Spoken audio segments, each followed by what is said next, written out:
সিলেট নগরীর একটি বাসা থেকে প্রবীণ ব্যবসায়ী সহ ৩ জনের মরদেহ উদ্ধার করেছে পুলিশ।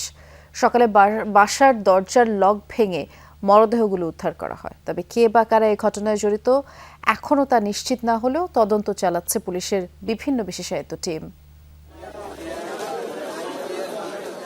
সিলেটের রায়নগর মিতালি এলাকার এই বাসায় স্ত্রী সুরাইয়া বেগমকে নিয়ে বসবাস করতেন আব্দুস সাত্তার। সাথে থাকতেন গৃহকর্মী তাহমিনা আক্তারও। বুধবার সকালে ৩ জনের মরদেহই উদ্ধার করে পুলিশ।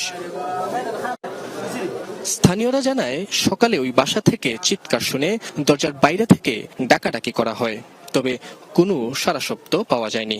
পরে অপর ভবন থেকে বাসার বারান্দায় রক্তের ছাপ দেখে পুলিশকে খবর দেন স্থানীয়রা।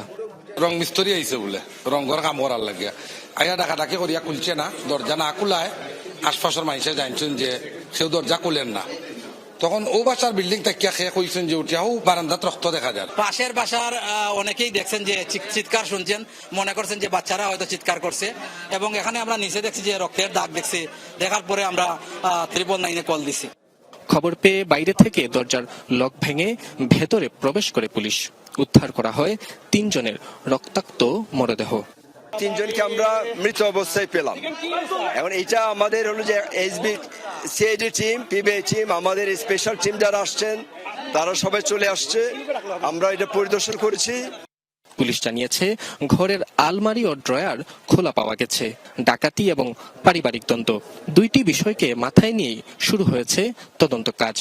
ক্রাইমটা কোন নেচারের আমরা এটা এখন খতিয়ে দেখছি। এটা কি কোনো ডাকাতি অথবা কোনো আগের কোনো এনমেটি আছে কিনা, কারণ এখানে দলিল একটা দেখা গেছে।